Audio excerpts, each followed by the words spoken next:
Every 13:5 ଲେଖା ଯାଏ ଆଚାର ବ୍ୟବହାରରେ ଧନ ଲୋଭ ଶୂନ୍ୟ ହୁଅ, ତୁମମାନଙ୍କ ଠାରେ ଯାହା କିଛି ଅଛି ସେଥିରେ ସନ୍ତୁଷ୍ଟ ଥାଅ, କାରଣ ସେ ନିଜେ କହିଅଛନ୍ତି ଆମ୍ଭେ ତୁମକୁ କେବେ ହେଁ ଛାଡ଼ିବା ନାହିଁ, ଆମ୍ଭେ ତୁମକୁ କେବେ ହେଁ ପରିତ୍ୟାଗ କରିବା ନାହିଁ।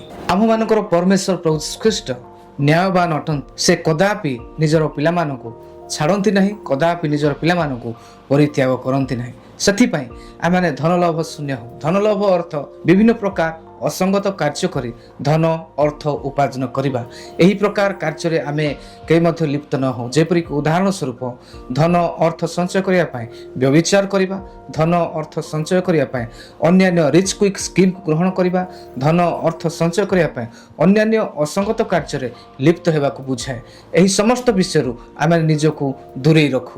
ଯାହା କିଛି ଅଛି ସେଥିରେ ସନ୍ତୁଷ୍ଟ ଥାଉ କହିବାର ଅର୍ଥ ଆମେ ଯେଉଁ କାର୍ଯ୍ୟରେ ମଧ୍ୟ ଅଛୁ ସେହି କାର୍ଯ୍ୟରେ ଆମେ ସନ୍ତୁଷ୍ଟ ରହୁ, ସେହି ଅର୍ଥରେ ଆମେ ସନ୍ତୁଷ୍ଟ ରହୁ ଏବଂ ସଚେତନତାର ସହିତ ସେଥିରେ ଆମେ କାର୍ଯ୍ୟ କରୁ, ପ୍ରଭୁଙ୍କ ଠାରେ ବିଶ୍ୱସ୍ତ ରହୁ।